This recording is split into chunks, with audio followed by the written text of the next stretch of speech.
Oh, yeah. Nice. Here we are. We're already recording. GG. You know what sucks, man? Like, it's hard to find a real friend these days. A real friend. Someone that just indulges you in your own bullshit. Like they actually listen and they interact with the crazy world that you have inside of your head. They indulge you.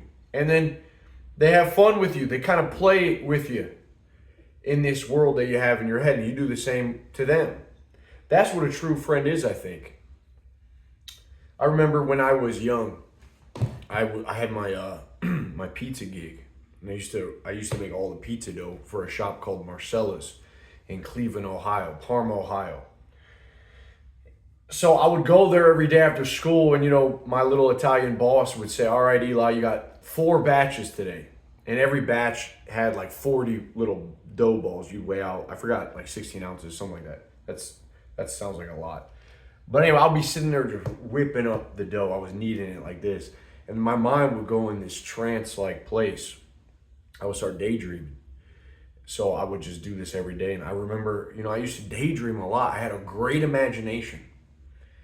So I used to picture myself if like I was the 13th disciple, or I was one of the 12, which that sounds pretty badass, one of the 12 disciples. What if I was there? And I used to just like be kneading the dough like this, some Kiss FM on in the background, and I'm just kneading, and I'm walking with Jesus as I'm doing this. There's like a freaking live picture in my mind. I'm just walking with Jesus. I'm spying on Judas. I'm keeping tabs on him. Like, I don't trust this son of a gun, dude. And, me and Peter hanging out, we're shooting dice, just playing dice. I mean, we're doing it all. We're wrestling, we're doing it all. We're one of the 12.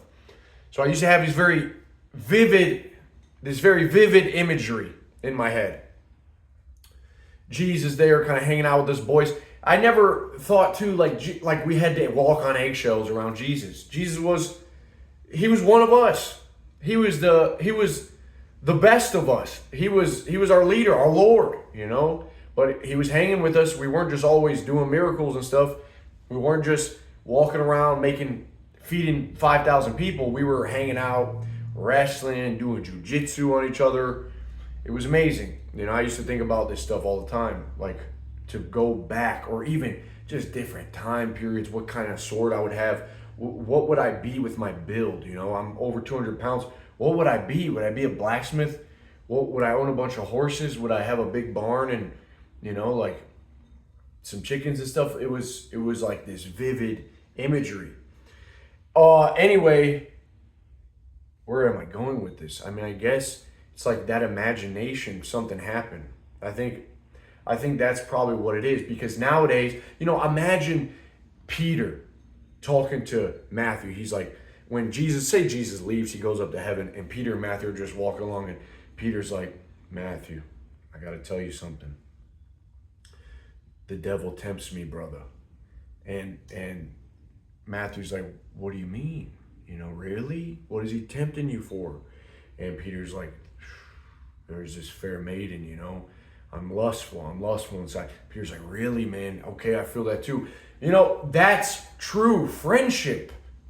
He wasn't just like, "Well, actually, the devil is just a figment of your imagination. The mind conjured up the devil. Oh, okay, great. See you later, dude. We're not hanging out anymore." That is what it's come to these days between men. You go on Reddit, that's what you see. Freaking Redditors, a bunch of Redditors, that these anonymous people that can't indulge each other's bullshit without getting in an argument, without criticizing, without having fun. That's what I think is missing, and that's what I really miss. I find it hard, man. I find it hard to connect to a lot of to other men these days in this realm. We have the Hythamos Brotherhood, and I'm always amazed, like, dude, these are my bros. These are my people. We all have a bunch of thoughts and ideas and philosophies and opinions. And these guys, we can talk about everything. The psyops of the world. We can talk about the greatest movies, the best movies that you ever heard of. We were just talking about David Lynch, his passing, his death. And I was like, guys, I never really got to know David Lynch. Can you kind of help me get started with maybe some movies? And Fabian was saying, watch Blue Velvet. That's a good place to start. Another guy said Mulholland Drive. Freaking Twin Peaks.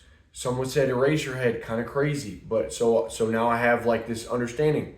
But I never really got to know David Lynch. I actually saw a video of him talking. And one of the things he said, every day I eat like tuna fish, tomatoes, mayonnaise, and some crackers, something like that.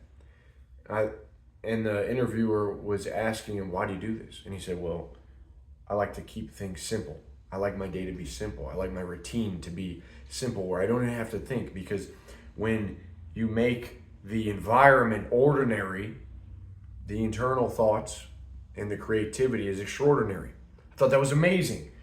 So I started to think, man, this is also applies to us individuals in the current day and age, because our environment may be a bit boring, but we found a hell of a good ways to escape all the time and to always be doing stuff sidetracked, unfocused, never time just for that imagination, just like when I was kneading dough. Maybe you guys have experienced this. I want to hear what you guys have experienced. Maybe you work on a damn conveyor belt, or you've done some mindless task, just over and over, and then you kind of get in this daydreaming state. I think that's really healthy. I think it's part of what makes you and your personality. And nowadays it's like we're all being transformed into NPCs because we're got some Google Gaga slop in front of us, just stealing our imagination, never giving that imagination time to flourish and be. So I thought that was super cool. David Lynch have a super simple routine. I was saying, man, what are some simple things that just, put you at your most creative, those mindless tasks? Something that's like walking, a daily walk. Just that motion of swinging the arms and the legs, letting yourself think, letting yourself be, see what comes out. Not always having constant music pumping in your ears, constant fast food stimulating every sense, constant prawn just freaking jerking all the time. There has to be a imagination. And okay, now it's like, even if you did have an imagination, who can you share it with? Because everyone else is junked out. And it's like, dude, did you see what happened to Trump? Well, yeah, he really had it coming to him. You never know if you're going to fucking offend someone by saying someone's name or by bringing something up. Instead of like, oh no, what happened? What happened to him? Well, listen, dude, some things went down, some real crazy shit went down. And then you get into it. But now it's like, oh, he had it coming to him. Well, actually is like the worst buzzkill for having a good conversation. It's like everything has become this, I know these are the facts. Let me lay them out to you. Science says, therefore it is. This is how it is, man. It's like, where is the bullshit? Like, I want to bullshit more, man. I want to have fun. So, I don't know if you guys can relate. And if you found that, you found a good thing. And I'm trying to create that in my own life. Because as you get older, it's tough. We put ourselves in these situations where we're isolated, kind of alone. We don't maybe even know how to connect or find the means to connect. The area, where do you go to connect? It takes that nurturing of relationship. But I'm just saying, I feel it big time that there's a bigger barrier to entry to developing friendships these days than it was years ago. Because years ago, everyone had a freaking imagination. They were contemplating the world, man. They were contemplating life and love and art. But now it's just bombarding us in our face. You don't really need to have an imagination,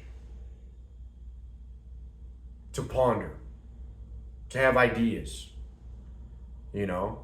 So, man, what a thought. What a freaking thought. So I would say, hey, listen, let's build up that imagination, Bubby. Let's build up that imagination. You don't need to be in this thing, going through this world like a mindless drone. No. No dronery. There is, there's a place you can be where you feel creative. You have answers to your problems because your mind is so filled with imagination and thumos. And life takes on a new zest, a little seasoning. But it's something's got to fundamentally change in how you conduct yourself in a world that bombards you with so much horseshit and so much nonsense.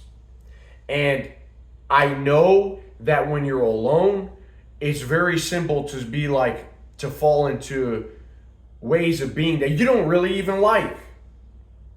A lot of people just go play old video games to capture a bit of nostalgia. Or they do some nonsense like doom scroll, a bunch of bullshit. It's like, you and me both know we don't really care to do that, but we catch ourselves doing that. So the imagination is just tampered down, and then the social aspect is also tampered down because you don't have an outlet. It's hard to connect. So we're in a very funny predicament, a sort of pickle of existence right now, because we really are the first generation, or second generation that has to deal with this influx of data, science, screens, everything. So I think just like David Lynch, rest in peace. I'm gonna check out his movie. Start with Blue Velvet probably. But just like you said, simplify your life so that the environment becomes ordinary and the thoughts inside are extraordinary. They blossom up from you. You create works of art, solve problems, connect with others. And we have to, I think we got to hang in there a bit more. Instead of getting frustrated, I'm acting like I'm frustrated, but really when I'm talking to people, I try to hang in there a bit more. I try not to judge as much as I once used to. I also try to not be as transactional in my conversations. Like sometimes I just get into it, Like I like to get into it. I like to push some buttons here and there, but I don't always want to be a problem solver or someone that always gives advice in a conversation. I want to entertain the bullshit. I want to entertain the stuff going on inside your head. And I want you to do it back to me. And I want to have a relationship that way. So that's what I'm trying to do. That's kind of what I was thinking of. How I see my own self, interacting with others. But man, hope you guys are feeling good. We're already halfway through January. We got to keep it pumping. We got to keep going. So let's get it. Oh, and down below, I want to hear about what you daydream about, man. What do you freaking think about? When you're just going about the day, when you're doing your mindless work, if you have any, when you're doing your homework, washing the dishes, cleaning the rug. What are you thinking about? I used to think about just getting on stage, bodybuilding, posing like Arnold when I was, in my teens. And it's funny because when you think about those things often, you kind of start moving towards them. Maybe that's what they mean by manifesting. Have that image. But anyway, I do want to hear from you guys. And I know I don't respond to every comment, but I try to read them. And I appreciate all you guys, man. It means a lot. All the support, all the cool talks we've had. And stay strong, keep it at Thumos. I'll see you soon. Peace.